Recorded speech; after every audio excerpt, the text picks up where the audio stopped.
তারপর বলো, কালকে মানে সরস্বতী পুজোর দিন কার কার বিয়ে বাড়ির ইনভিটেশন ছিল? আমার কিন্তু ছিল গ্রামেই একটা পিসির বিয়ে। আর গিয়েই কোনো দিকে তাকানোর সিন নেই, ফার্স্টেই ফুচকার স্টলে লাইন দিয়ে দিয়েছিলাম। তো প্রথমে আমি আর আমার বৌদি ভাই এইখানে ফুচকা খাচ্ছিলাম। ফুচকাটা কিন্তু দারুণ ছিল।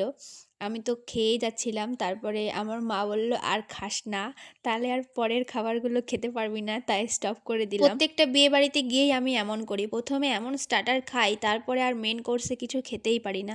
আর এইদিকে দেখো পকোড়ার পিছনে পুরো লাইন লেগে গেছে, আমরা তো চান্সই পাচ্ছি না, বাটি হাতে দাঁড়িয়ে রয়েছি।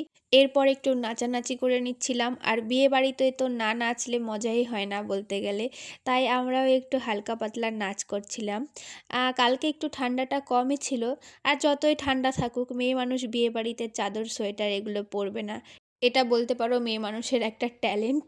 এদের ঠান্ডা লাগেই না বিয়ে বাড়িতে গেলে, ধরতে গেলে। কিন্তু খেয়ে দেয়ে আসার সময় খুব ঠান্ডা লাগে।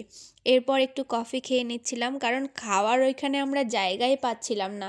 3 ঘন্টা ধরে লাইন দেওয়ার পরে আমরা গিয়ে জায়গা পেয়েছি।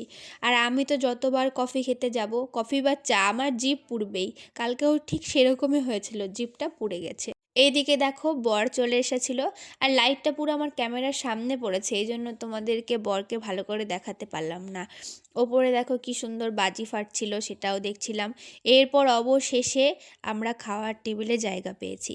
প্রথমে জল, তারপরে সাদা ভাত দিয়েছিল, আর এখানে ছিল ডাল, এঁচোড় চিংড়ি, তারপরে ছিল চিকেন, লাস্টে ছিল পাঁপড় আর আমের চাটনি। মিষ্টিও ছিল কিন্তু আমি খাইনি।